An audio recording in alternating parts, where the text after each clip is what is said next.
juicy, simple pork loin, sous vide style. I got my sous vide set at 135.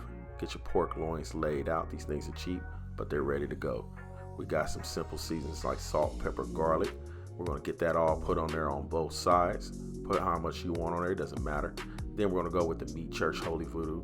Get that seasoned up on both sides. It's gonna be so good, guys, trust me. Or just use whatever favorite rub you wanna do. But this stuff, guys, you gotta get you some. Once we got that, we're gonna go ahead and get us one bag cut.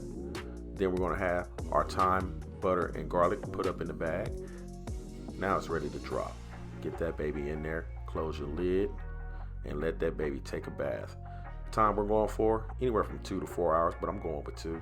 I got my butter, I got my olive oil, I got my aromatics, and after your bag is done, guess what? You gotta pat it dry. That way you can get a good crispy crust on it. I got a preheated pan right here. Time to add the olive oil in here and let that sit up right there until it shimmers a little bit. And then it's time to add your meat. Go ahead and lay one down right there. Make sure it sticks flat to the bottom right there. That way you can get you a good crust, and then go ahead and lay your next one down. And so you can do the same thing. After about 2 minutes, 3 minutes, go ahead and give you a good flip. And now look at that crust. Doesn't that look good?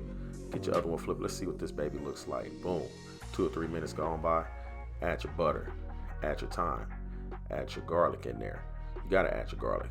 That's some good stuff. It's already softened for the sous vide process, but let that cook up a little bit more, about an extra minute more, and then you're gonna baste it with butter. That's gonna be some good stuff. Now it's time to let it rest for about 10 minutes. In the meantime, I gotta make me a drink on a little Bartesian. Strong is the setting. Go ahead and mix that up. Get me something to kind of wash all this good tenderness down. Time to cut. Let's see what this baby looks like.